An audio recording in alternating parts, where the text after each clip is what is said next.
ഒരു മഴത്തുള്ളി ഇലയിൽ പതിക്കുമ്പോൾ അത് ശബ്ദമുണ്ടാക്കാറില്ല. പക്ഷെ ആ ഇല പൊഴിഞ്ഞു വീഴുമ്പോൾ പ്രകൃതി പോലും ചിലപ്പോൾ നിശബ്ദമാകാറുണ്ട്.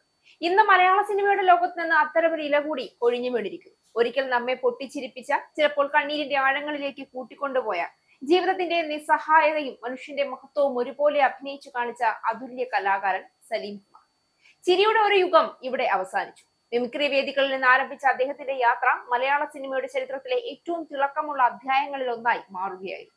സാധാരണക്കാരന്റെ ഭാഷയും ഭാവവും മുഖഭാവങ്ങളിലെ അസാധാരണമായ ജീവതന്തയും കൈമുതലാക്കി അദ്ദേഹം പ്രേക്ഷകരുടെ ഹൃദയത്തിലേക്ക് കടന്നു വന്നു.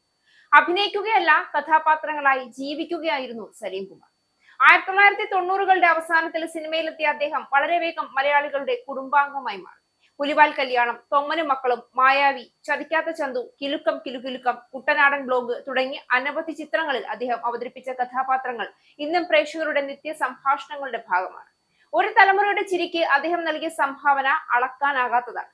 പക്ഷേ സലീം കുമാറിനെ ഒരു ഹാസ്യ നടനായി മാത്രം വിശേഷിപ്പിക്കുന്നത് അദ്ദേഹത്തോട് ചെയ്യുന്ന വലിയ അനീതിയായിരിക്കും. ചിരിയുടെ മുഖാവരണത്തിനുള്ളിൽ അത്യന്തം ഗൗരവമുള്ള ഒരു നടൻ ഒളിഞ്ഞിരുന്നു. അതിന്റെ ഏറ്റവും വലിയ തെളിവായിരുന്നു ആദാമിന്റെ മകൻ അബു.